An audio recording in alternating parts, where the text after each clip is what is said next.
And I had nothing. No class, no Devo, no time.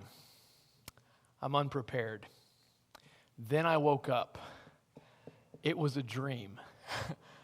This morning I woke up at 3 a.m. and I dreamed that I was standing right there 4 minutes before services. Oh, I have a class. I have a Devo. Nothing. Do you know the euphoria that I felt at 3 a.m. when I realized, whoa, I have time? So I want you to think about that idea when you know you have a deadline or you have something and you run out of time, but then the moment you realize, I have time. The relief, the grace, the mercy. I thought about this verse.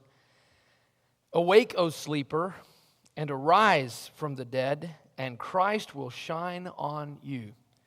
Look carefully then how you walk, not as unwise, but as wise, making the best use of the time, because the days are evil. Therefore do not be foolish, but understand what the will of the Lord is. Ephesians 5:14b through 17. Jesus came at the perfect time. And I was thinking about Hebrews 9:24 through 26, if you want to turn there with me. Hebrews 9:24 says, For Christ has entered not into holy places made with hands, which are copies of the true things, but into heaven itself, now to appear in the presence of God on our behalf. Nor was it to offer himself repeatedly as the high priest enters the holy places every year with blood not his own, for then he would have had to suffer repeatedly since the foundation of the world. But as it is, he has appeared once for all at the end of the ages to put away sin by the sacrifice of himself. Jesus came at the perfect time. Jesus is going to return in God's time. You know, just like that dream, and you see, wait a minute, I don't have time. What if it's not a dream? What if when Jesus returns, you have that same realization, I don't have time. I had all that time to get ready. I had all that time to be prepared, and there is no wake up. There's no wake up call. Well, that's what this lesson is serving to be, a wake up call.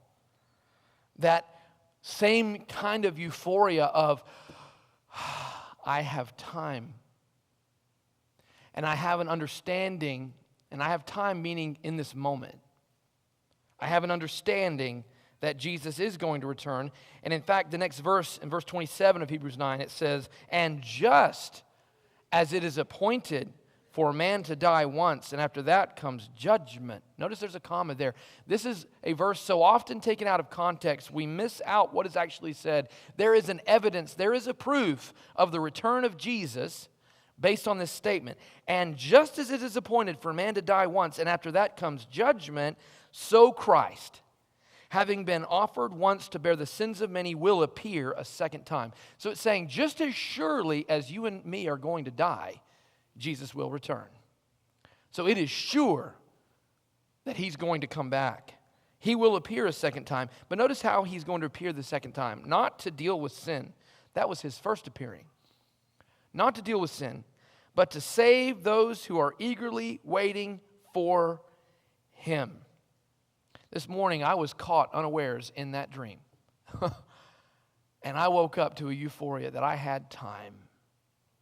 And I am prepared this evening, so don't worry about that. We're going to have a good class. It was a dream. But I want you to take this moment and recognize that same euphoria. The wake-up call that you have time right now. But Jesus might return in 4 minutes. Are you ready? Are you prepared? He's given you time.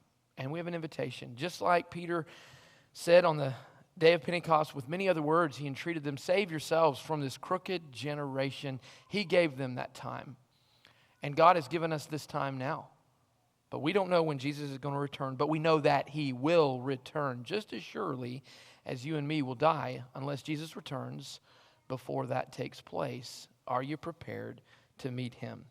If you're not, can we pray with you? Can we study with you? If you have a need, please come while together we stand and as we sing.